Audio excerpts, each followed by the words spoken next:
yassir li amri wahlul 'uqdatam min lisani yafqahu qawli, amma ba'd. Jadi hayyakumullah, kita akan sambung perbahasan sejarah fiqh pada zaman imam. Pada zaman imam. Sebelum ni kita dah habis tentang sejarah pada zaman Nabi, iaitu penurunan wahyu. Kemudian pada zaman sahabat, iaitu orang yang belajar dengan Nabi secara direct. Kemudian orang yang belajar dengan para sahabat namakan at-tabi'in. Jadi at-tabi'in ni masih lagi belum wujud mazhab seperti yang kita sebut, tapi dia menuju ke arah tu. Sebab kebanyakan imam-imam mazhab dia belajar daripada tabi'in ataupun anak murid tabi'in. So hari inilah kita akan tengok pembahagiannya. Mungkin ada 2 siri. Sebab ni agak panjang. Macam mana nak kaitkan kelahiran mazhab tu sendiri. So al-fiqhu fi asri al-a'immatil mujtahidin. Pada era imam mujtahid. Imam mujtahid. Mujtahid maksudnya dia mampu mengeluarkan pandangan sendiri daripada Al-Quran dan hadis. Yang mana kita bukan dalam level tu lah. Kita hanya ikut apa yang mereka katakan. Okay, kemudian kita akan tengok musammayat hadzal asr. Penamaan zaman ni, apa nama dia. Kemudian permulaan, start daripada bila. Kedudukan zaman imam dalam sejarah fiqh. Sebagaimana kita respect para sahabat, kita respect para tabi'in. Apa kedudukan imam 4? Dia sebenarnya bukan 4. Banyak lagi yang kita akan tengok. Kemudian abraz, yang paling menonjol. Daripada banyak imam-imam tu dalam era tu, siapa yang paling menonjol? Kemudian terlahirnya mazhab-mazhab fiqh sehingga sekarang. Dan keenam al-usul. Usul-usul dan sumber setiap mazhab. Kenapa kita kata sumber-sumber dan usul? Bukankah mereka menggunakan benda yang sama? Al-Quran Sunnah juga. Dekat sini ada sedikit perbezaan. Memang masing-masing menggunakan Al-Quran Sunnah, tapi kadang-kadang ada sumber lain yang menjadi ekstra ataupun menjadi sampingan untuk mengukuhkan lagi mazhab tu. Dan sebab itulah ada mazhab. Sebab kalau masing-masing ikut betul-betul Al-Quran dan Sunnah, maksudnya mengikut pandangan yang sama, maka tak akan adalah mazhab. Tak akan adalah banyak pandangan. Tapi sedangkan sahabat sendiri berbeza pandangan sebab memahami ayat tu dalam sudut yang berbeza. Sebegitu jugalah anak murid mereka daripada kalangan imam-imam mazhab. Okey. Penamaan. So kita boleh katakan era ni namanya adalah zaman imam mujtahid. Sebab waktu tu imam-imam yang ada pada zaman tu semua boleh, bukan semualah tapi kebanyakannya boleh keluarkan pendapat sendiri.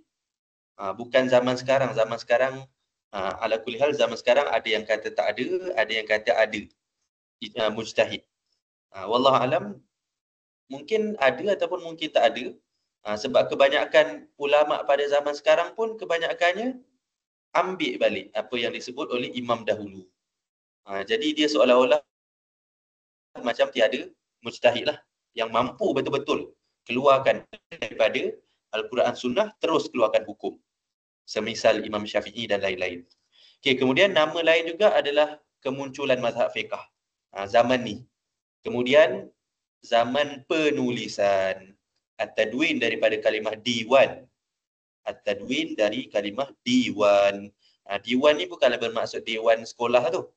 Dewan bangunan tu. Itu disebut qa'ah. Tapi diwan yang dimaksudkan kat sini adalah satu sekolah pemikiran ataupun satu penulisan yang khas. Contohnya kalau penyair, koleksi-koleksi orang, koleksi-koleksi syair yang dia buat tu kita namakan diwan. Koleksi ataupun himpunan syair. So begitu juga pemikiran ataupun mazhab-mazhab fiqh ni, pandangan-pandangan dia dah mula disatukan dalam satu diwan. So maksudnya nak tahu pendapat imam sekian-sekian, rujuklah kitab mazhab Syafi'i. Nak tahu pendapat Imam Malik, rujuklah kitab Imam Malik. Macam tu. So waktu tu dah mula seragam lah. Dah mula nampak. Berbeza daripada zaman-zaman sebelum ni. Okay, seterusnya. Permulaan dia bermula daripada awal kurun kedua hijrah. awal kurun kedua Hijrah. Dan berakhir pada pertengahan kurun keempat Hijrah. Pertengahan kurun keempat Hijrah. Maksudnya bukan selepas tu lah. Selepas tu hanya ada pengikut-pengikut mazhab. Pengikut-pengikut mazhab ataupun imam yang menjadi anak murid imam-imam mazhab. Contohnya Imam Al-Muzani, anak murid kepada Imam Syafi'i. Imam Allahumma salli ala Imam Ahmad bin Hasan Asy-Syaibani, anak murid kepada Imam Abu Hanifah. Dan lain-lain lah. Imam Abu Dawud, anak murid kepada Imam Ahmad bin Hanbal. Jadi itu dah tak dikira imam yang mengasaskan mazhab. Tapi dia tonggak jugalah, cuma bukan pengasas. Okay, seterusnya, kedudukan mereka di sisi ataupun dalam sejarah fiqh.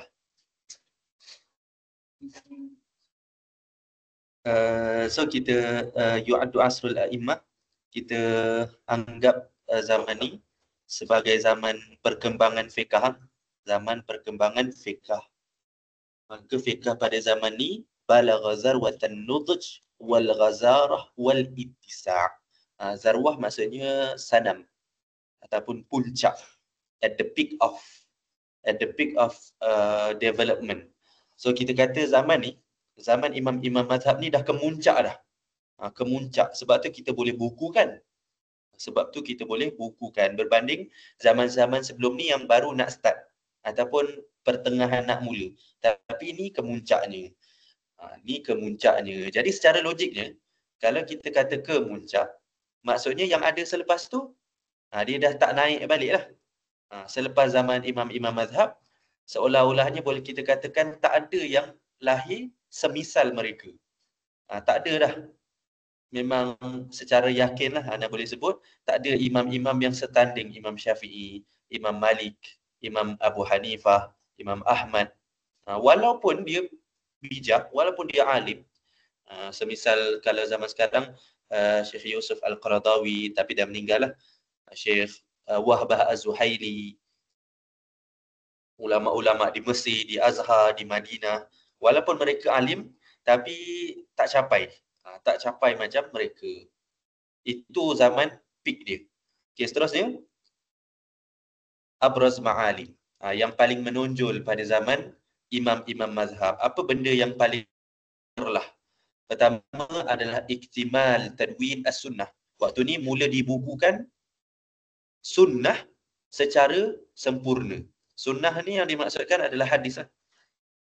Contoh kita boleh nampak waktu ni lah dibukukan ni kan, 6 kutub sunnah. Wa adhat as-sunnah an-nabawiyah ilman mustaqillan lahu ulum takhdimuhu ibul hadis wa mukhtaliful hadis wa mushkiluh. Okay, pertama sekali yang nombor 1, waktu ni lah telah dibukukan secara sempurna secara sempurna, bukan salin sikit-sikit.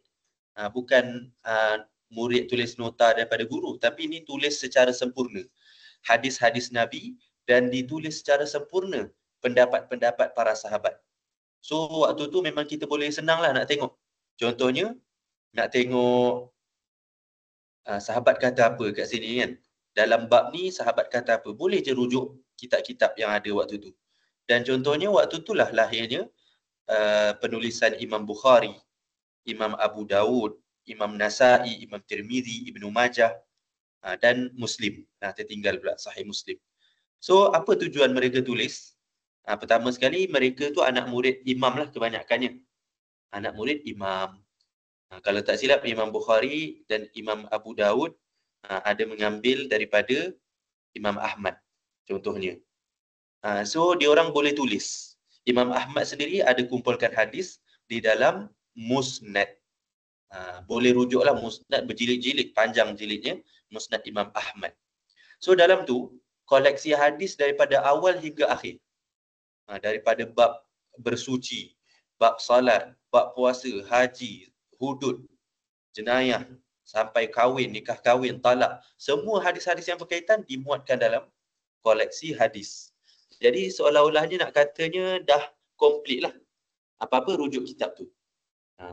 Berbanding zaman sebelum tu, yang mana kalau nak dengar hadis kena pergi dekat syekh ni, kena pergi dekat syekh ni, ataupun zaman tabi'in. Dia nak tahu hadis ni kena tanya sahabat yang riwayatkan hadis tu.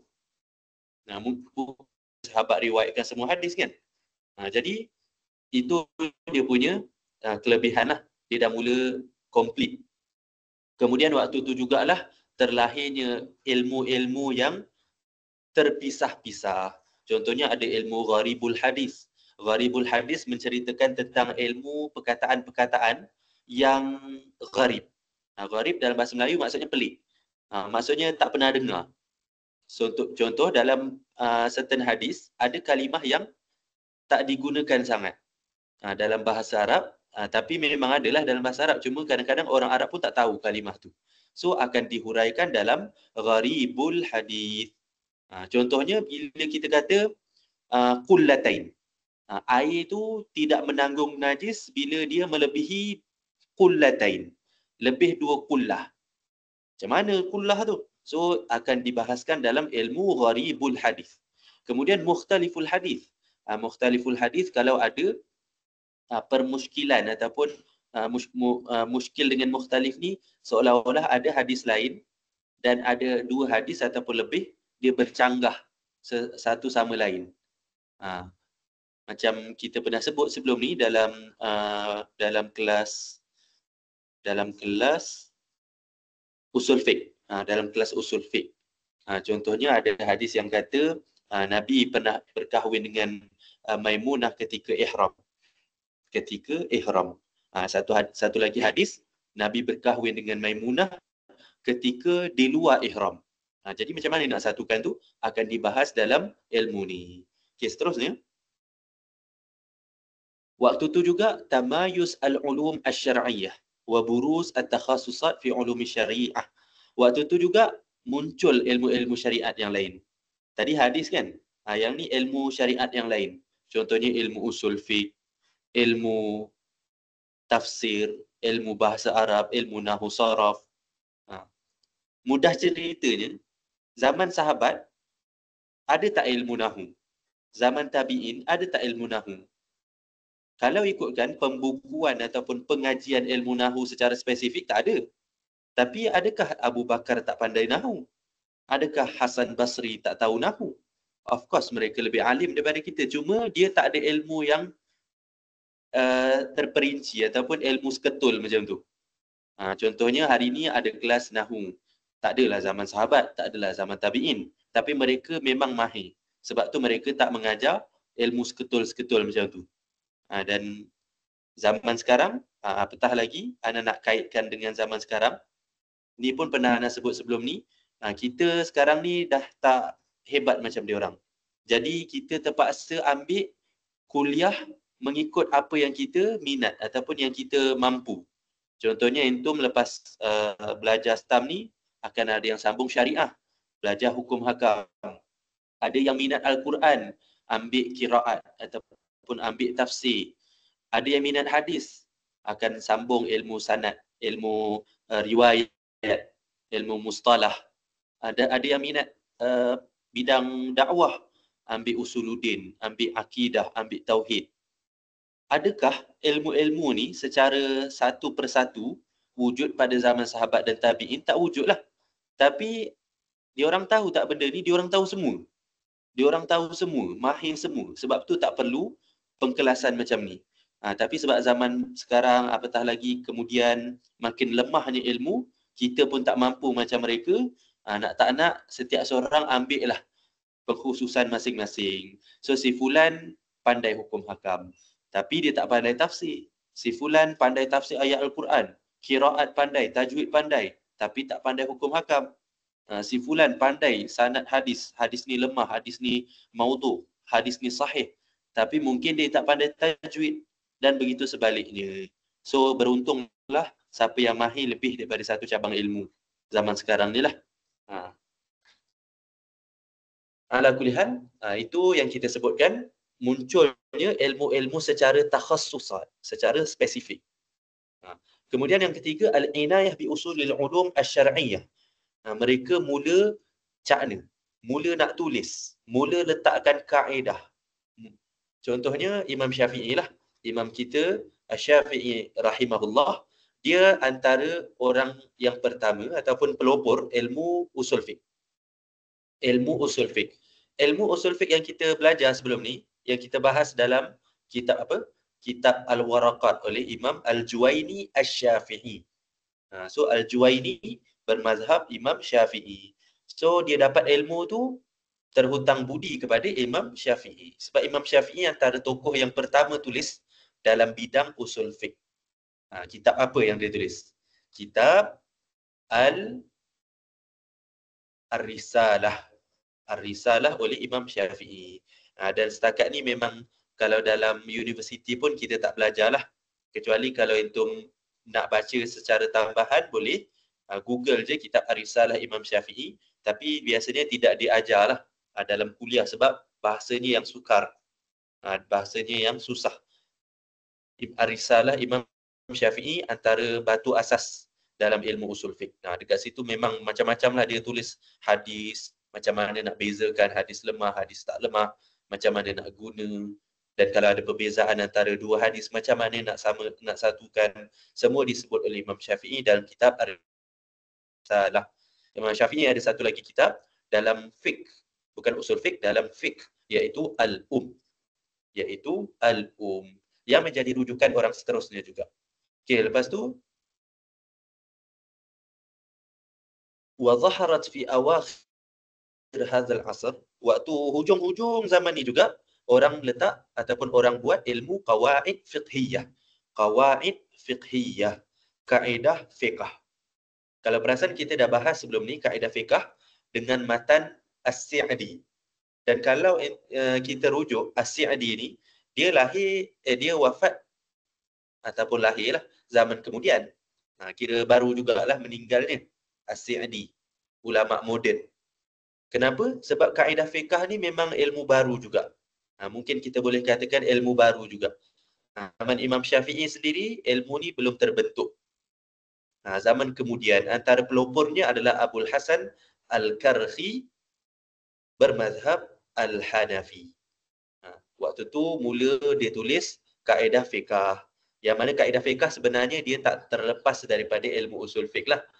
Cuma waktu tu dipisahkan untuk lagi mudah faham. Sesenang konsepnya untuk kita faham, ilmu tu untuk kita permudahkan, kita pisahkan. Berbanding tak ada tajuk, matematik ke, sains ke apa ke, kalau kita tak pisahkan topik by topik, campur semua, maka akan lagi pening. Tapi pening-pening itulah yang dipahami oleh zaman dahulu. Tapi zaman sekarang bila makin susah, kita yang tak faham. Jadi terpaksalah dipisahkan topik by topik, ilmu demi ilmu. Okey, seterusnya. Abraz ma'alim asri al-a'immah. Yang keempat adalah waktu itu mula aktif penulisan ilmu dan penulisan fiqh. Waktu tu ulama mula menulis. Zaman sahabat tak menulis. Zaman tabi'in mungkin ada yang tulis. Zaman seterusnya iaitu zaman imam dah mula tulis bersungguh-sungguh. Kenapa? So disebut 4 faktor di sini. Maka na alaihi al-mujtama' al-ilmi yawma idzin min bulugh azarwah fil ijtihad. Sebab waktu tu mereka dah capai tahap puncak berijtihad. So apa-apa tulis. Ada isu baru, kita letakkan hukum baru, tulis hukum tu. Ini yang dibuat oleh anak murid Imam Syafi'i, anak murid Imam Malik dan murid imam-imam yang lain. Dengar je cikgu bagi fatwa, terus tulis. So itu antara punca. Keduanya adalah inayatul khulafa al-Abbasiyyin. Khalifah zaman Abbasiyah. Entum kena ingat, kalau kita tengok balik tadi, sebenarnya waktu ni, ataupun ni, waktu awal kurun kedua hingga pertengahan kurun keempat, sebenarnya banyaknya zaman Abbasiyah lah. Zaman Abbasiyah. Ada tokoh yang masyhur waktu tu iaitu Harun Ar-Rashid. Yang zaman dia terbinalah Baitul Hikmah. Baitul Hikmah perpustakaan yang paling besar, melebihi Oxford dan lain-lain. Dia terjemahkan ilmu pelbagai. So waktu tu kemuncak ilmu lah zaman Abbasiyah. Jadi selain daripada ulama, khalifah pun turut terjun padang. Dia sangat prihatin dengan ilmu. Jadi para ulama makin aktiflah menulis. Sebab dapat support daripada khalifah. Sehingga Harun Ar-Rashid sendiri bina Baitul Hikmah, terjemah kitab-kitab. Dan dia juga pernah, ni ada satu kisah menarik lah. Harun Ar-Rashid ni, kalau tak silap saya, dia pernah undang Imam Malik. Imam Malik bin Anas yang ada di Madinah waktu tu. Khalifah Abbasiyah dekat Baghdad. Jauh lah. Jauh. Jadi dia minta Imam Malik untuk datang ajarkan khalifah. Ajarkan aku. Apa Imam Malik kata? Imam Malik kata, al-ilmu yu'ta wala ya'ti. Dia tak nak. Dia tak nak pergi. Dia kata ilmu tu didatangi. Bukan dia yang datang. Jadi maksudnya, Imam Malik tak nak pergi lah. Raja nak belajar, raja sendiri datang. Bukan aku datang pergi dekat raja. Ini antara ketegasan Imam Malik lah. Antara ketegasan Imam Malik. Ala kulli hal betul lah pengajaran yang disebut tu. Ilmu tu kita yang cari, bukan ilmu tu datang. Kalau kita tak join ke contohnya kan, meet ke, kita tak pergi ke kelas, so ilmu tu tak akan datang bergolek. Okay, seterusnya. Syuyu'ul jadal wal munadharat al-ilmiyah. Waktu tu mula muncul dan tersebarnya perdebatan ilmu. Bukan debat gaduh-gaduh biasa, debat sembang kopi ke apa ke, tapi debat berilmu untuk menghidupkan fiqh. Contohnya, si fulan kata hukum sekian-sekian wajib. Si fulan kata, imam kedua kata sunat. Maka mereka akan berdebat. Tak, ini dalil-dalilnya. Tak, ini dalil-dalilnya. Dan itu yang berlaku zaman sekarang. Dan cuma dalam kitab lah. Dalam kitab termaktub semua tu. Contohnya bila kita kata dalam mazhab Syafi'i, solat jamaah, bukan Jumaat, solat jamaah tidak wajib kan? Tidak wajib. Ada yang kata fardu kifayah, ada yang kata sunat muakkad. Ala kulli hal tak wajib untuk setiap lelaki yang merdeka, yang bermukim untuk berjamaah. Tapi mazhab Ahmad, iaitu Imam Ahmad bin Hanbal, mewajibkan fardu ain untuk setiap lelaki merdeka dan bermukim pergi ke masjid. Bukan pergi ke masjid, pergi berjamaah. Maksudnya kena berjamaah. Kalau tak, dia berdosa. Walaupun solat tu sah, dia seorang, tapi dia berdosa. So masing-masing keluarkan dalil lah. Contohnya dalil Imam Syafi'i ataupun mazhab Syafi'i yang tidak mewajibkan kerana hadis masyhur yang kita selalu dengar, salatul jamaah afdalu min salatil fadhi bi 27 darajah ataupun bi 25 darajah. Solat jamaah lagi baik daripada solat sendiri sebanyak 25 ataupun riwayat yang lain 27. Apa yang itu faham daripada hadis tu? Maksudnya solat sendiri bolehlah. Sebab itulah Nabi compare. Nabi bandingkan solat berjamaah lebih baik daripada solat sendiri 27 ataupun 25. Kalau benda tu wajib, maka Nabi takkan bandingkan. Nabi takkan bandingkan antara dua tu. Tapi Imam Ahmad ataupun mazhab Imam Ahmad, dia balaslah dengan hujah yang lain. Iaitu hadis masyhur apabila Rasulullah SAW kata, kalaulah aku boleh keluar untuk membakar rumah orang munafik yang tak join solat jemaah, maka aku akan buat. Saya cuba sekejap cari dia punya hadis tu.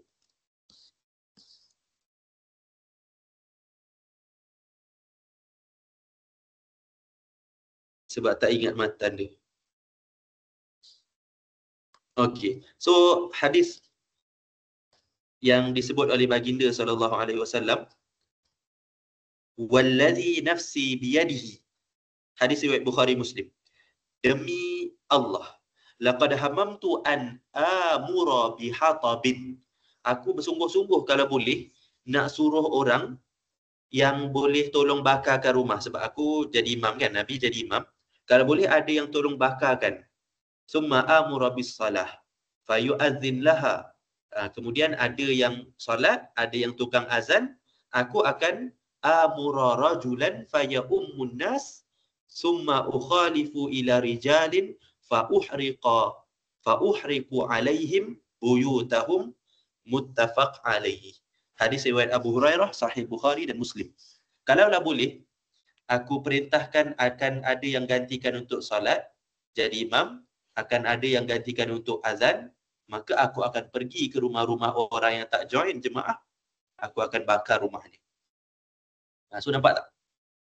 Jelas hadis ni, kalau tak berdosa, ataupun kalau bukan kesalahan, kenapa Nabi nak bakar? Bakar ni teruklah maksudnya. Jadi ini antara dalil yang macam berlawanan. So jadilah al-jadal wal munazarat. Masing-masing akan cuba menjawab hadis-hadis yang lain. Contohnya, tadi Ana ada sebut hadis 25 kali ganda ataupun 27 kali ganda. Hadis kedua adalah hadis Nabi nak bakar rumah.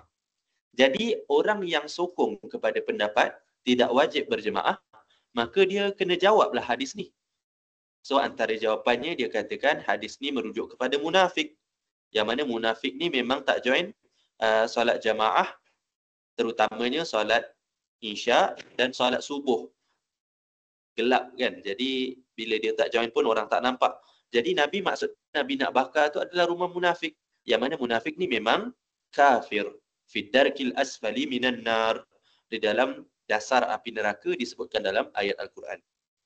Bukan orang-orang Muslim yang lain, tapi munafik. Jadi orang yang menyokong ataupun Imam Ahmad lah yang mengatakan wajib, dia kena jawab balik hadis yang pertama, iaitu 25 kali ganda tu kan. 25 kali ganda. Contohnya, apabila comparison ataupun perbandingan satu lebih baik daripada yang lain, tidak menyebabkan satu lagi boleh buat, satu lagi boleh tinggal, boleh pilih. Tak semestinya. Contoh, kalau kita sebut dalam perkataan biasa kita kan, orang beriman lebih baik daripada orang tak beriman. Okey, ada kalimah lebih baik. Adakah bermaksud kita boleh tidak beriman? Jadi begitu juga, tak semestinya bila Nabi kata solat jamaah lebih baik daripada solat sendiri, tak bermaksud boleh solat sendiri. Dan ini juga disokong dalam hadis, dalam surah Al-Jumu'ah, surah Jumaat yang biasa kita baca kan. Kejap saya cari, lupa ayat dia.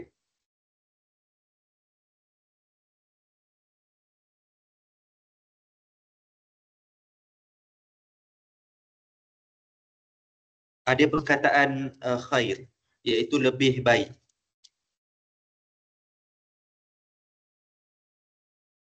Okey, jadi bila disebut dalam ni, ya ayyuhallazina amanu idza nudiya lis-salati min yaumil jumu'ah, wahai orang beriman, jika engkau diseru untuk solat Jumaat, fas'au ila zikrillah, maka bersegeralah mengingati Allah, iaitu pergi masjid. Wa dzarul bai', dan tinggalkan jual beli. Zalikum khairul lakum in kuntum ta'lamun. Itu lebih baik bagi kamu jika kamu mengetahui. Maksudnya, kita kena bersegera pergi masjid bila dah dengar azan dan tinggalkan jual beli. Tak boleh dah jual beli time solat Jumaat, time orang khutbah. Adakah maksudnya boleh pilih? Bolehlah stay untuk jual beli lagi? Lewat lagi pergi masjid, tak payah pergi masjid? Tak. Tapi kena pergi masjid dan tinggalkan jual beli. Maksudnya, perkataan khair, afdal, lebih baik, tak semestinya boleh buat salah satu. Wallahu a'lam. Harap jelas. Okey, seterusnya. Panjang Okey, keempat, kasratun nawazil allati jaddat fi hadzal asr bisababi tawassu' ad-daulah. Jadi kenapa orang dah mula menulis dan membukukan fiqh? Sebab waktu tu dah mula muncul isu-isu baru. An-nawazil adalah kejadian ataupun isu-isu ataupun tragedi. An-nawazil adalah kalimah jamak bagi nazilah, benda yang berlaku. Sebab tu bila kita ditimpa musibah seperti Palestin dan sebagainya, kita ada kunut nazilah. Maksudnya benda tu terjadi dan kita buat sesuatu. So begitu juga nawazil dalam fiqh, maksudnya benda tu baru terjadi Jadi memerlukan hukum baru untuk kita buat hukum. Jadi mungkin zaman Nabi tak ada benda tu, zaman sekarang mula muncul. Jadi terpaksalah kita tulis ilmu-ilmu dalam satu kitab. Macam-macam lah, antaranya isu vaksin, isu pelaburan, Bitcoin, yang mana tak adalah zaman Nabi.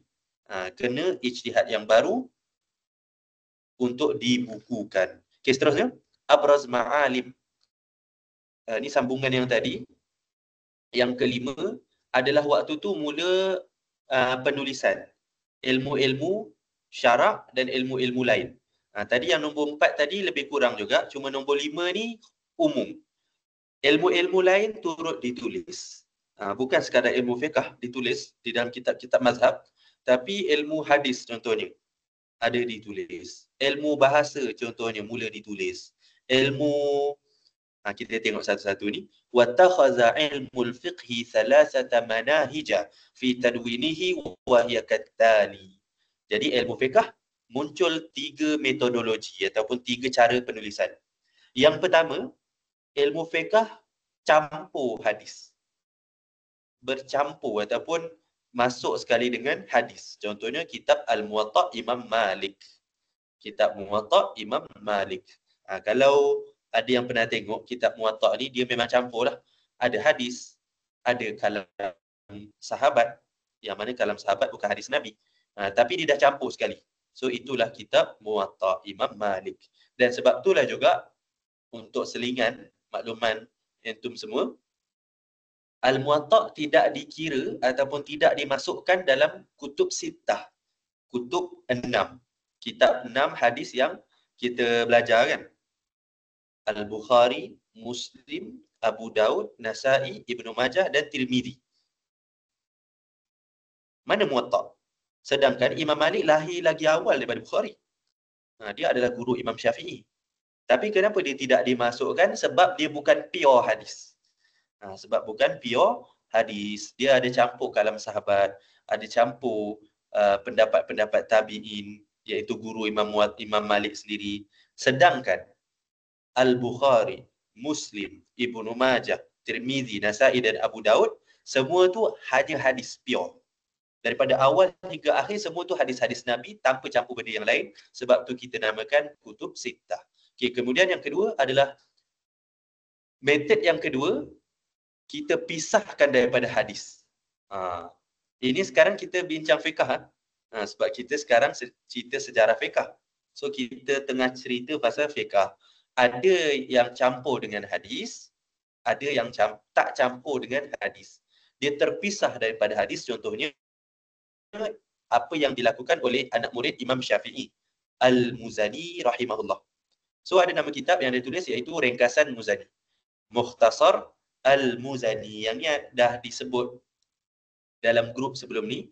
Antara tips-tips belajar adalah kita cuba ringkaskan apa yang kita belajar. Apa yang kita belajar, kita buat sinopsis lepas habis kelas. Walaupun kita dah ada nota waktu kelas, kita buat lagi nota lain yang ringkaskan nota tu. Buatlah seberapa banyak kali yang mungkin. Itu yang dibuat oleh ulama dahulu, antaranya anak murid Imam Syafi'i. Mukhtasar Al-Muzani ni, ringkasan Al-Muzani adalah apa yang dia dapat daripada gurunya Imam Syafi'i. Tapi dia ringkaskan. Dan itu jadi asas daripada untuk ulama-ulama kemudian banyak rujuk Mukhtasar Al-Muzani. Adalah lagi mukhtasar yang lain. Okay, jadi Mukhtasar Al-Muzani ni dia tak ada sebut hadis. Dia tak ada sebut hadis. Contohnya kalau dia kata hukum solat, sekian-sekian. Rukun solat 13 sekian-sekian. Tanpa bagi tahu hadis yang menunjukkan benda tu ataupun dalil yang menunjukkan benda tersebut. Ini metod yang kedua, fiqh tanpa hadis. Ketiga, tadwinuhu bil adillati muqarinan bi aqwalil fuqaha. Jadi waktu ni yang metod yang ketiga, dia tulis hukum serta pendapat fuqaha. Yang ni mencabarlah. Maksudnya dalam tu ada khilaf. Dalam tu ada khilaf. Ini yang disebut ataupun dibuat oleh Ibnul Munzir dalam kitabnya Al-Ishraf. So dalam Al-Ishraf ni dia bukan satu pandangan lah. Jadi dia mungkin yang nombor 3 ni dia agak memeningkan sikit untuk beginner macam kita. Dalam tu mungkin dia ada sebut Imam Malik cakap sekian-sekian, Imam Hanafi cakap sekian-sekian. Ada 4 pandangan dalam satu masalah contohnya. Berbeza dengan nombor 1, nombor 2 yang tidak masuk khilaf. Tak ada perbezaan. So dia sebut satu je lah, iaitu apa yang dia belajar daripada Imam Syafi'i rahimahullah. Okay, seterusnya, abrazu ma'alim asri al-a'immah yang ke-7, mula muncul mazhab fiqah. Ni yang kita nak capai sekarang ni, iaitu munculnya mazhab fiqah yang masyhur, iaitu Imam Hanafi, Imam Maliki. Sebenarnya nama sebenar bukan Hanafi lah, Abu Hanifah Nu'man bin Thabit. So kita belajar dalam saraf ada nisbah ataupun nasab. Bila kita nak nasabkan sesuatu, kita letak ya musyaddadah. Contohnya kalau kita kata saya seorang berwarga negara Malaysia. So daripada Malaysia, Maliziyun. Perempuan Maliziyah. Kemudian apa-apalah nama tempat ke, contohnya orang Mekah kita sebut Makkiyun, orang Madinah Madaniyun. Itu adalah nisbah. Jadi imam tu bukanlah yang tertera dalam ni, tapi ini adalah nisbah kepada si fulan. So orang yang bermazhab Abu Hanifah disebut Hanafiyah, Malik dinisbahkan Malikiyah, Muhammad bin Idris Asy-Syafi'i Syafi'iyah, Imam Ahmad bin Hanbal Hanabilah. Okay, seterusnya mazhab fiqah. Jadi saya cuba lajukan sebab mazhab fiqah ni pun kena huraikan betul-betul. Ada empat mazhab yang utama. Ala kulli hal, mula-mula kita akan sebut dulu apa maksud mazhab. Apa maksud mazhab? Yang kedua adalah kemunculan mazhab. Ketiga, kenapa muncul 4 je? Mana yang lain? Ataupun memang asal-asal memang ada 4 je? Kemudian majal at-tamazhub, benda-benda yang perlu ikut mazhab. Kemudian contoh-contoh fiqah imam yang pupus. Maksudnya bukan 4 je lah.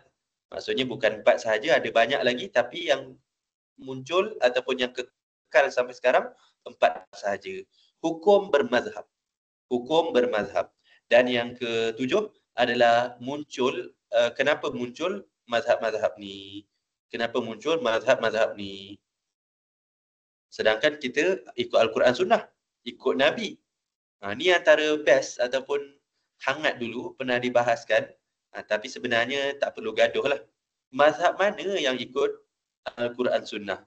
Mazhab mana yang ikut betul-betul Nabi punya? Mafhum al-mazhab al-fiqhi. Mafhum mazhab fiqh.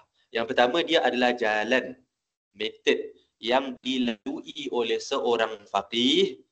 Faqih atas wazan fa'il, iaitu seorang yang mahir dalam fiqh. Apa jalan yang dilalui berbeza dengan fuqaha yang lain. Dia ada cara ataupun ada kaedah, sejumlah kaedah dan sejumlah hukum hakam yang dikeluarkan. Maka kalau kita lalui jalan yang sama, kita ikut mazhab dia lah. So seolah-olahnya saya boleh rumuskan ataupun bagi bahasa mudah, mazhab ni laluan ataupun jalan. Contohnya si fulan, entum nak pergi ke contohnya, ataupun nak pergi ke Perlis. Mungkin ada yang naik flight, mungkin ada yang naik kereta, mungkin ada yang jalan kaki, payahlah kan, tapi let's say jalan kaki. Mungkin ada yang naik kapal laut, pergi ke JT kan. Jadi adakah mereka semua sampai? Sampai. Adakah ada kemungkinan ada yang tak sampai? Ada kemungkinan juga. Tapi masing-masing ada jalan tak? Ada jalan. So kalau entum ikut jalan tu, entum akan berada dalam satu mazhab.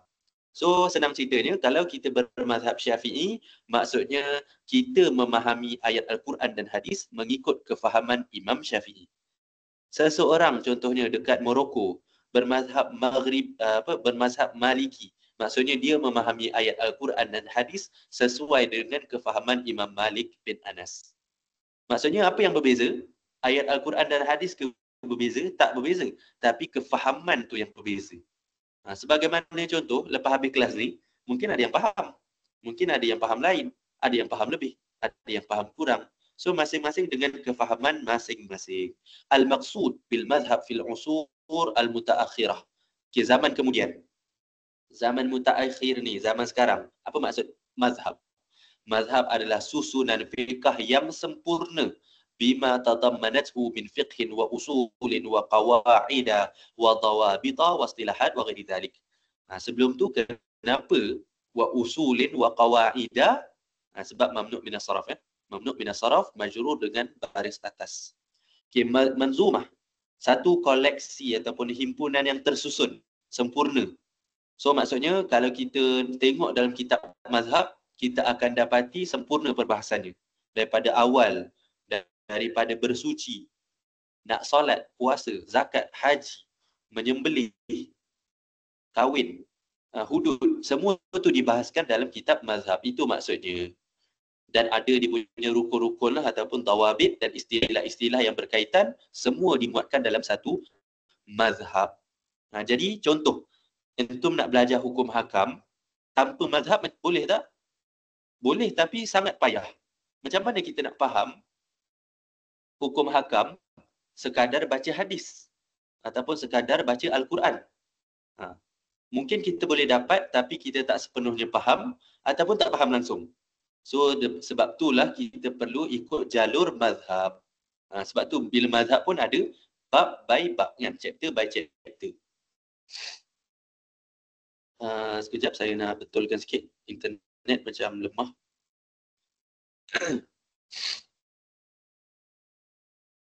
Jadi sebenarnya ini serba sedikit akan menjawab persoalan wajib ke tidak untuk bermazhab. Wajib ke tidak untuk bermazhab. Sebab kadang-kadang lebih-lebih lagi zaman kemudian ni, apa yang saya nampak, ada yang mendabik dada kita mesti ikut Al-Quran Sunnah. Kita ikut Al-Quran dan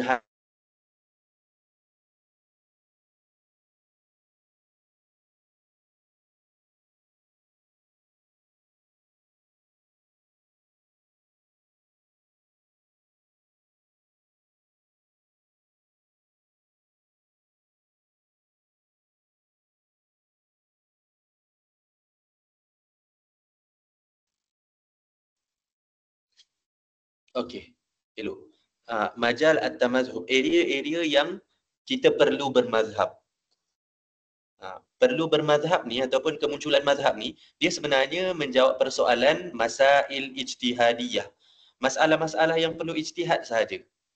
Masalah-masalah yang dah sedia diketahui, dah ma'ruf ataupun sudah confirm pasti, al-qat'iyyat wal ma'lumat min ad-din bid-darurah, yang sangat daruri ataupun sangat penting untuk tahu dalam agama, tidak dibahaskan dalam mazhab.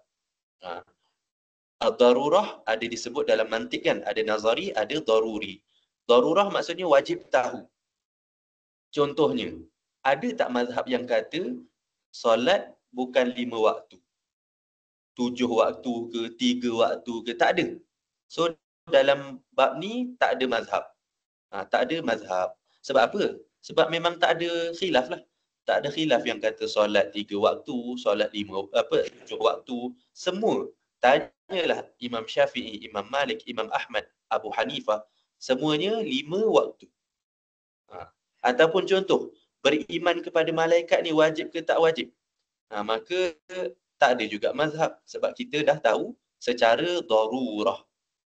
Fala yakhtassu biha faqih duna faqih. Tak ada perbezaan antara satu faqih dengan faqih yang lain. Tetapi dia mansub ataupun dinisbahkan kepada syarak.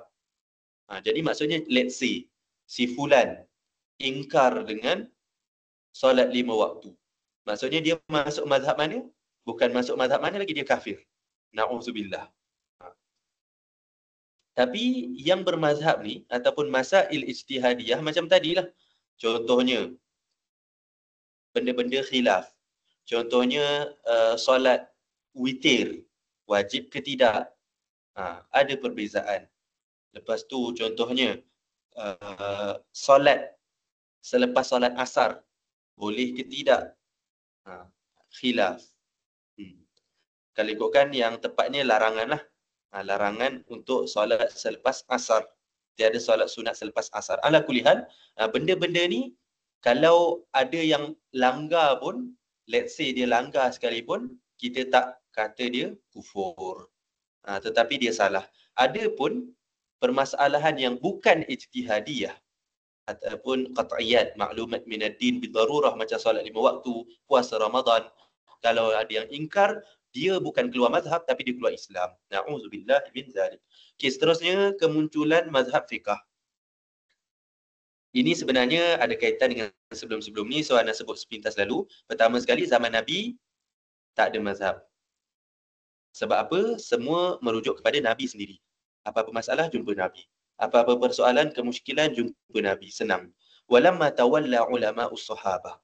Tapi bila Nabi dah wafat, zaman sahabat munculnya ulama-ulama yang keluarkan fatwa, yang mengajar manusia. So waktu tu mereka akan ajar apa yang mereka faham dalam Al-Quran.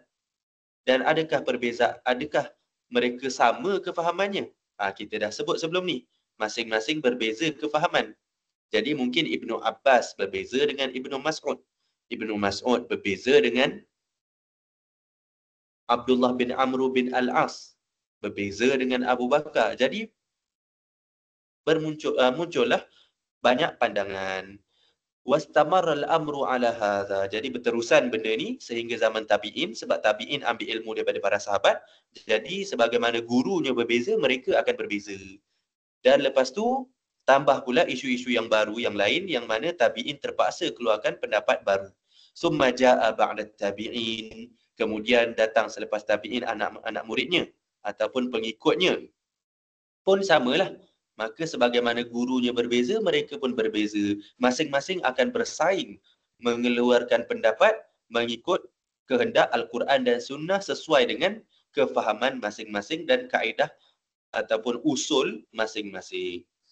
Nash'atul mazahib al-fiqhiyah. Yang ni pun Ana sebut seperti selalu sebab ni dah sebut sebelum ni. Batu asas. Al-labinat adalah batu asas mazhab. Pertama sekali kita dah sebut zaman sahabat dan tabi'in, dia dah terpecah mengikut madrasah kan. Dua madrasah yang utama, Ahlul Ra'yi dan Al-Hadith. Kemudian terpecah juga mengikut kawasan. Fiqh Madinah, Fiqh Kufah, Fiqh Yaman dan sebagainya. Jadi yang pertama adalah Fiqhus Sahabah fil Buldan. Sahabat tak semuanya kekal dan wafat di Madinah. Ada yang berdakwah sehingga ke China, keluar negara. Jadi bila dia berdakwah, maksudnya dia seorang lah. Kita hanya ataupun masyarakat dekat tempat tu hanya bergantung kepada pendapat dia. Pendapat si fulan, sahabat tu. Jadi mungkin ada yang tepat, mungkin ada yang kurang tepat. Idh kana ahlu kullu baladin. Setiap negeri ataupun setiap kota tu depends on the companion that reach them, yang datang ketika itu.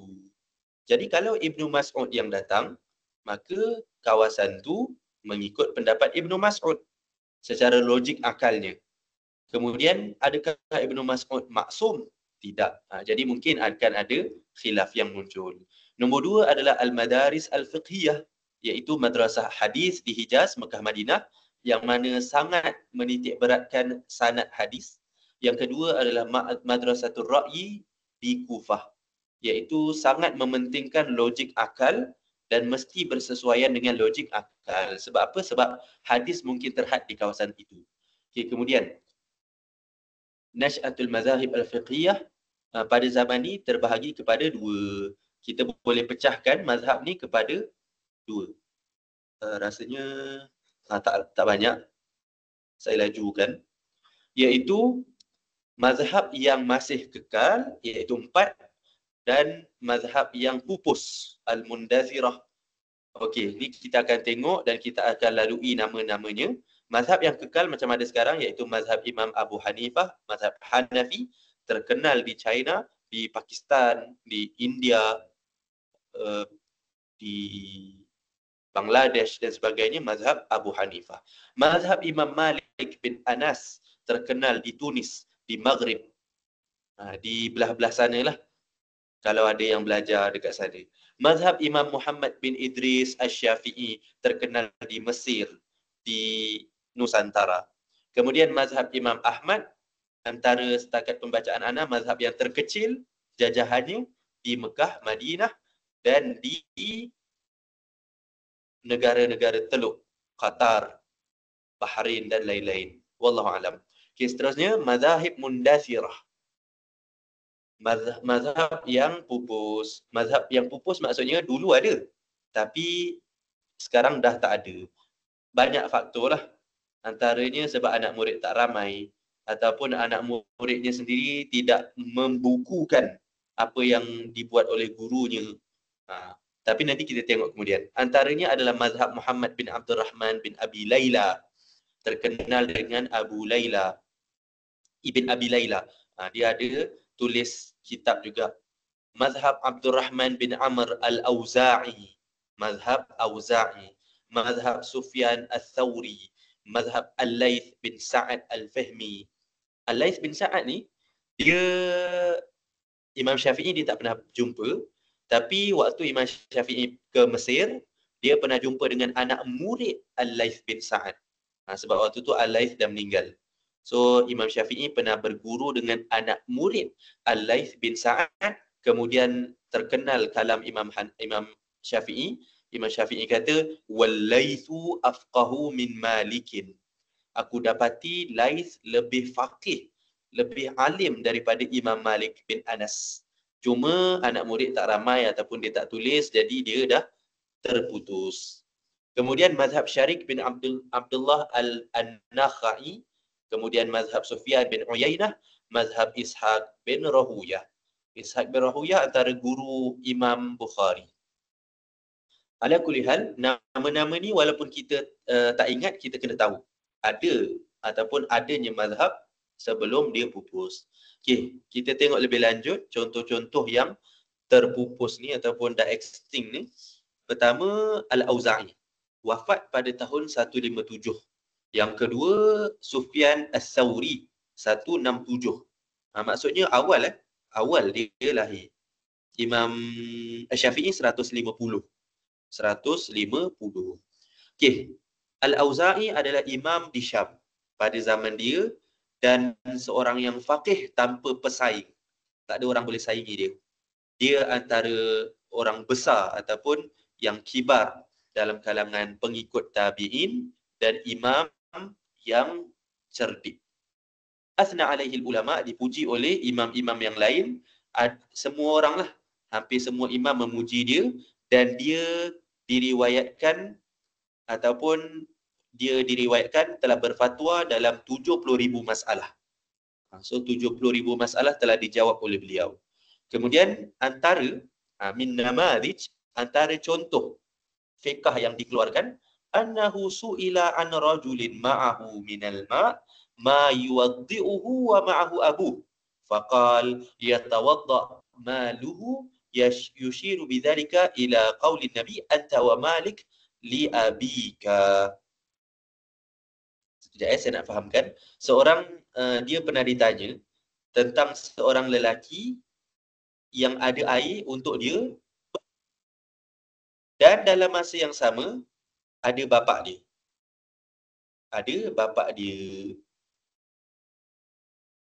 Jadi yushiru bidzalika ila qaulin Nabi, kalau tak silap saya lah, mungkin ada kesilapan, boleh rujuk balik. Soalannya adalah si fulan, dia ada ayah dan dia ada air cukup untuk dia berwuduk. Maksudnya kena salah seorang saja yang boleh berwuduk, tak boleh dua-dua. Sebab kalau dua tak cukup. So siapa yang berwuduk? Bapa dia yang berwuduk, bukan dia. Sebab apa? Yushiru bidzalika. Sebab ada hadis Nabi yang mengatakan anta wa maluka li abika. Kamu dan harta kamu milik bapa kamu. Contohnya kita ada harta. So basically itu adalah ayah kita juga ada syarikat ataupun ada perkongsian. Bukan mutlak kita punya lah. Sebab kita tu sendiri lahir disebabkan ada ayah. So anta wa maluka li abika. So siapa yang berwuduk? Ayah dia. Ni in case kalau tak cukup lah. Tapi tak adalah zaman sekarang kan kita penuh dengan banyak air. So insyaAllah tak adalah timbul permasalahan ni. Okay, nombor 2 adalah Sufyan Ats-Tsauri, wafat pada tahun 161. Dia adalah seorang ahli hadis dan seorang imam mujtahid. Dia ketua Kufah dan ketua yang paling alim di Kufah, yang dipuji oleh ulama sezaman dengannya. So Sufyan sangat banyak sumbangannya di dalam fiqh, banyak berijtihad dan dia cenderung kepada ahli Kufah. Maksud cenderung kepada ahli Kufah ni apa?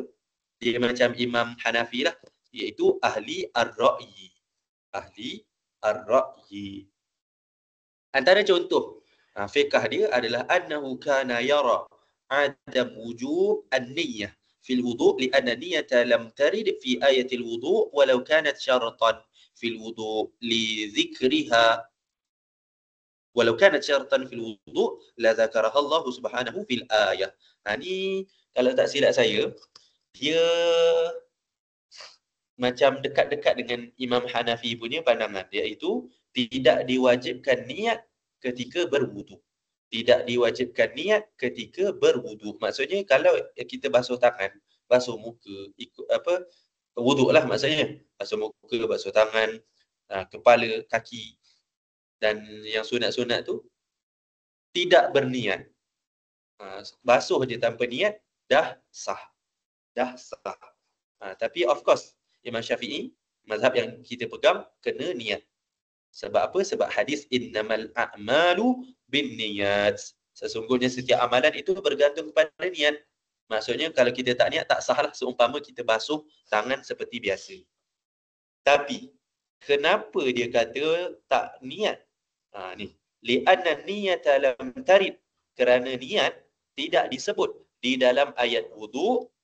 Kalaulah dia menjadi syarat untuk sahnya wuduk, maka Allah akan sebut di dalam Al-Quran.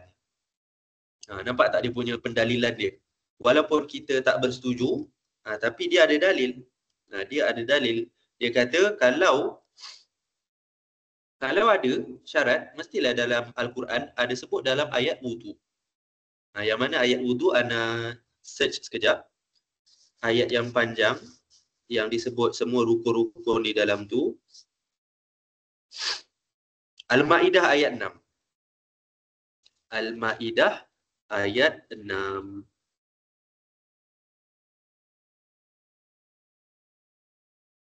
Antum kalau ada peluang dapat habiskan 30 juzuk, habiskan, jangan jadi macam saya lah. Kena simak satu-satu. Okay, so Al-Ma'idah ayat 6. Allah Subhanahu wa taala berfirman, ya ayyuhallazina amanu idza qumtum ila shalah faghsilu wujuhakum wa aydiyakum ila al-marafiq. Wahai orang yang beriman, jika engkau ingin melakukan salat, maka basuhlah wajah kamu, tangan kamu sehingga ke siku. Wamsahu biru'usikum wa arjulakum ila al-ka'bain. Dan sapu kepala kamu, kaki kamu hingga ke buku lali. Wa in kuntum junuban fatahharu. Dan jika berjunub, bersucilah. Ala kulli hal, ayat tu panjang. Ana stop sampai situ, iaitu ke buku lali. Kalau nak salat, basuh muka, basuh tangan, sapu kepala, sapu kaki. Mana niat? So tak ada niat dalam tu, maka Imam Ats-Tsauri kata tidak wajib niat. Ala kulli hal, kata dah ada hadis cerita tentang niat untuk setiap amalan. Jadi niat itu gabunglah dengan ayat tadi. Dan sebenarnya kita mazhab Syafi'i pun dah jawab, iaitu dalam ayat yang sama sebenarnya ada hint, ada isyarat bahawa kena berniat. Apa dia punya hint dia? Ya ayyuhallazina amanu idza qumtum ila shalah. Allah tak kata jika kamu solat, tapi Allah kata idza qumtum. jika kamu ingin mendirikan solat. Maksudnya ingin mendirikan maksudnya ada niat lah. Kena ada niat. Wallahu ta'ala a'lam. Okay, seterusnya. Contoh imam yang lain yang mazhabnya dah terpupus, Al-Laith bin Sa'ad Al-Fihmi yang Imam Syafi'i kata lebih alim daripada Imam Malik bin Anas. Imam pada zaman beliau di Mesir. Imam Syafi'i makamnya ada di Mesir, wafat di Mesir. Tapi dia tak sempat jumpa Imam Al-Laith, dia sempat jumpa anak murid Al-Laith. So dia mahir dalam fiqh dan mahir dalam hadis dan sangat dialu-alukan, didahulukan dia punya fatwa. Antara contoh fiqh dia, annahu qala fi bai'i juludil maitah la ba'sa an yuba' min ad-dabbaghin idza buyyinat annaha maitah li'anna Nabi sallallahu alaihi wasallam azana fil intifa'i biha. Ni pun ada khilaf lah, cuma anda rasa tak nak panjangkan dah sebab ada beberapa slide lagi. Dia berpendapat bahawa bolehnya jual kulit bangkai.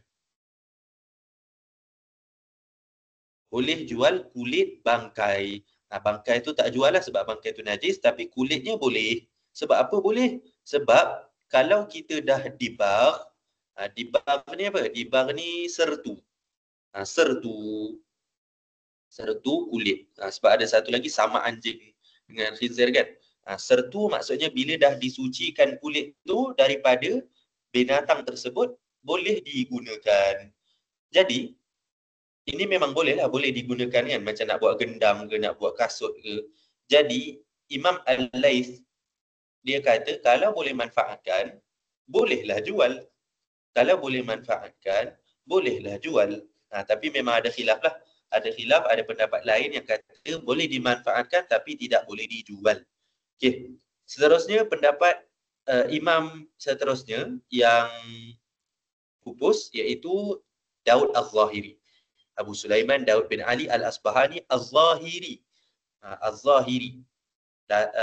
Wafat pada tahun 270. Yang ditulis kat sini Tata ni semua tuwfiya. Iaitu tarikh kewafatan, bukan tarikh lahir. Dia adalah seorang alim di Baghdad pada zaman beliau. Dia adalah orang yang pertama, bukan orang yang pertama, dia awalnya dia cenderung dengan mazhab Syafi'i. Maksudnya seolah-olah dia macam mazhab Syafi'i lah.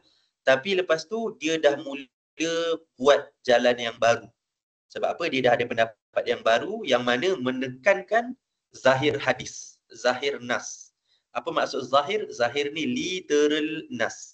Literal nas dan ijma' sahabat dan yang lain tak kira. Sebab tu Imam Az-Zahiri ni wallahu ta'ala alam, sekadar pembacaan saya, dia antara yang menolak konsep qiyas. Menolak konsep qiyas. Ataupun mungkin boleh tersalah tapi lebih kurang macam itulah. Sebab apa? Sebab qiyas ni macam kita belajar, dia adalah hukum lain yang kita samakan kerana persamaan illah. Contohnya kalau arak, benda yang lama disebut di dalam hadis, tapi candu, syabu dan sebagainya tak ada disebut dalam hadis. Jadi kita kena guna qiyas. Adapun Az-Zahiri, dia seolah-olah tak bersetuju sebab apa? Sebab qiyas ni dia bukan zahir dalam hadis. Tak ada dalam hadis. Jadi macam mana kita nak guna qiyas? Wallahu a'lam.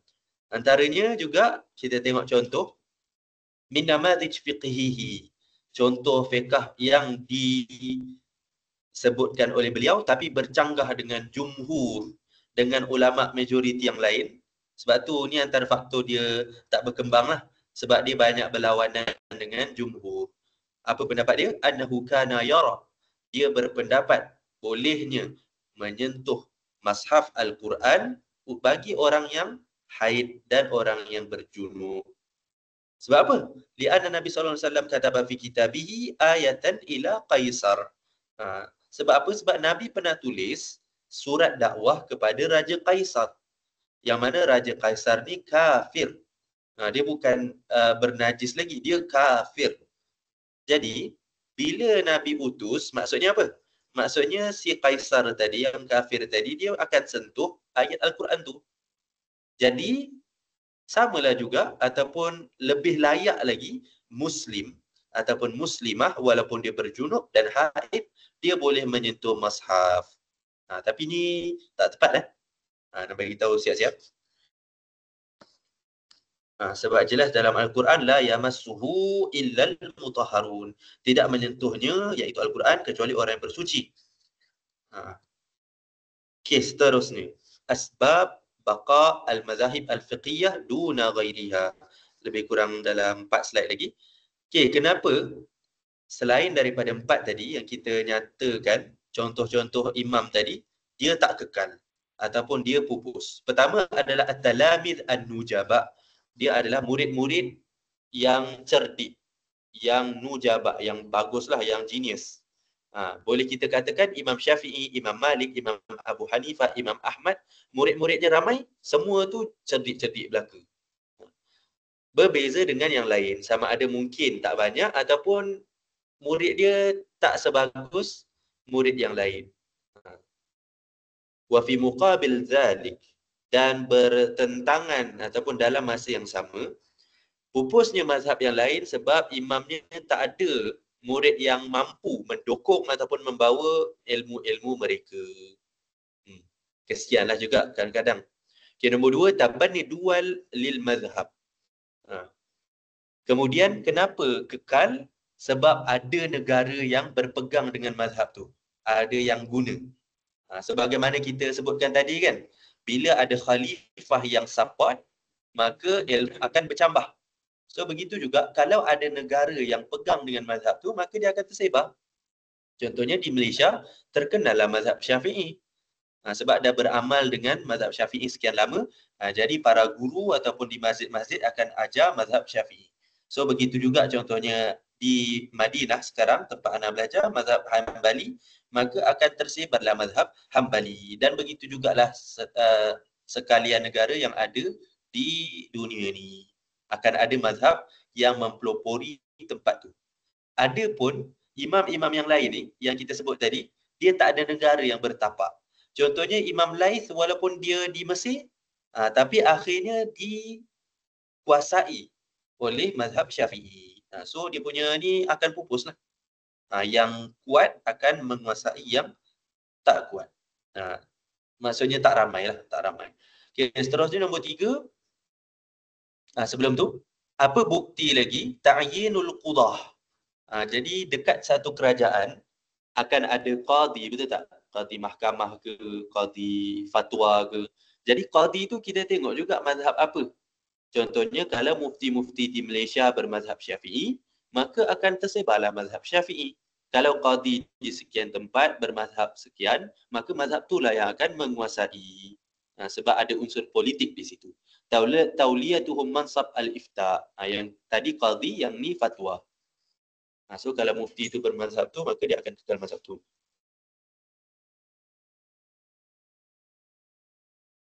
Okey, contohnya kalau zaman Uthmaniyah, zaman Uthmaniyah, banyak qadi dilantik dalam mazhab Hanafi. So mazhab Hanafi antara yang paling luas sehingga sekarang. Sebab Uthmaniyah antara kerajaan terakhir sebelum Islam jatuh kan. Okay, nombor 3, al-madaris al-mazhabiyah, dan yang keempat adalah al-awqaf ala arbab al-mazahib. Yang ketiga adalah sekolah-sekolah mazhab. Sekolah-sekolah mazhab. Contohnya waktu tu daripada 2 sekolah yang kita kata ahli ra'i dengan hadis, dia pecah lagi. Contohnya ada madrasah Mauqifiyah dekat Baghdad. Tapi ini bukan sekolah apa bentuk-bentuk tu, tapi sekolah yang berbangunan lah, maksudnya berbangunan. Jadi contohnya kalau let's say satu sekolah tu dekat Baghdad bermazhab Hanafi, maka siapa yang masuk sekolah tu akan diajarlah dengan mazhab Hanafi. Madrasah Sadariyah dekat Dimashq bermazhab Maliki, maka murid-murid yang masuk bermazhab Maliki. Madrasah Nizamiyah di Baghdad mazhab Syafi'i, begitulah sebaliknya Madrasah Mujahidiyah dekat Baghdad bermazhab Hambali. Contohnya di Al-Azhar Mesir bermazhab Syafi'i dan Hanafi, maka yang belajar di situ akan bermazhablah sedemikian. Mazhab contohnya di Universiti Islam Madinah bermazhab Hambali, maka orang yang belajarnya akan belajar mazhab Hambali. Universiti di Morocco contohnya, Qurawiyin dan selainnya bermadhab Maliki, maka orang yang belajar akan kenal dengan madhab Maliki. Nombor 4, al-awqaf ala arbab al-madhahib. Al-awqaf iaitu wakaf lah. Wakaf ni maksudnya harta yang kita sumbangkan kan, wakaf. Jadi siapa yang dapat support? Tadi support politik, nombor 2. Nombor 4 ni support kewangan. Jadi kalau kita disumbang dengan duit untuk mengajar, jadi mazhab tu akan lebih kukuh dan lebih tersebar. Rasanya ni jelas, tak payah hurai. Seterusnya, hukum bermazhab. Hukum bermazhab. Jadi kita dah belajar tadi apa maksud mazhab, apa mazhab-mazhab yang masih kekal. Jadi perlu tak bermazhab? Ke tak perlu? Perlu tak kita katakan kita belajar ikut mazhab Syafi'i? Ataupun tak perlu? Buka aja Al-Quran, buka hadis, pandai-pandai fikir. So jawapannya iltizam ghairul mujtahidi mazhaba mujtahidin muayyan fil usul wal furu' au fi ahadiha. Ala kulli hal ana rasa terpaksa tangguh juga walaupun ada 2-3 lagi slide sebab dah nak masuk waktu maghrib di sini. Dan tak panjang. So hukum bermazhab kita tangguhkan pada minggu hadapan. Wallahu taala alam bisawab. Jazakumullahu khairan wa baraka fikum. Assalamualaikum warahmatullahi wabarakatuh.